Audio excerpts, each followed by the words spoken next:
Me ha comentado mi enfermera que teníais dudas acerca de qué ocurre una vez que pongamos el embrión dentro del útero, cuál es el pronóstico, cuál es el resultado que esperamos. Lógicamente todo va a depender de cómo estén nuestros embriones, el número de embriones que podamos obtener. Hasta hace muy poco tiempo la única información que podíamos tener de los embriones era pues cómo lo evaluaban las embriólogas al microscopio, el número de células que tenía cuando llegaban a 5.º día de vida, a estadios de blastocisto, si tenía fragmentación, una especie como de suciedad, que es lo que nosotros denominamos la fragmentación entre las células, si estaba más redondo o más ovoidal, cómo se había ido multiplicando las células desde que habían fecundado hasta que llega a 5.º día. Y todas esas características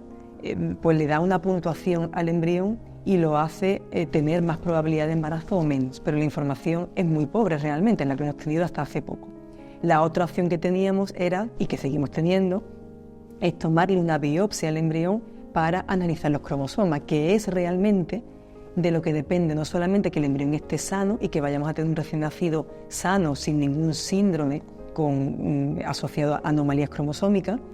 sino también qué capacidad de embarazo tiene el embrión, porque que un embrión dé positivo o no, es decir, que implante o que no implante, y que por tanto de una gestación evolutiva que llega hasta el final, depende de que todos sus cromosomas, los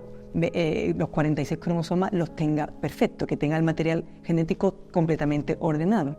Y eso solamente lo podíamos saber mediante biopsia, es decir, tomando un trocito del embrión, sacándole unas cuantas células, y el genetista nos saca todo el patrón cromosómico. Eso se sigue haciendo y a veces es la única opción para buscar, por ejemplo, determinadas enfermedades, pero a día de hoy podemos tener el diagnóstico de cómo están los cromosomas del embrión simplemente analizando una gotita del medio de cultivo donde está el embrión viviendo esos 5 días, en un cultivo continuo, sin tener que mover el embrión de sitio, que es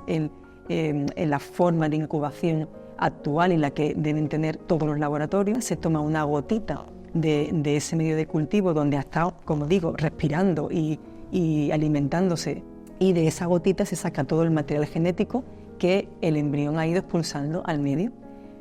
Una vez que esa gotita se la damos al genetista, el genetista procesa el líquido y de ahí se obtienen los cromosomas del embrión. Luego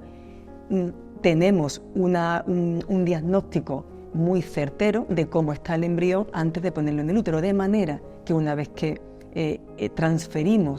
introducimos el embrión dentro del útero sabiendo que los cromosomas los tienen normales mediante una técnica que no es invasiva y que no requiere una biopsia del embrión, la tasa de embarazo es de un 80%, porque sabemos que el embrión está sano. Obviamente nunca va a haber un 100% después de una transferencia, porque hay otros muchos factores que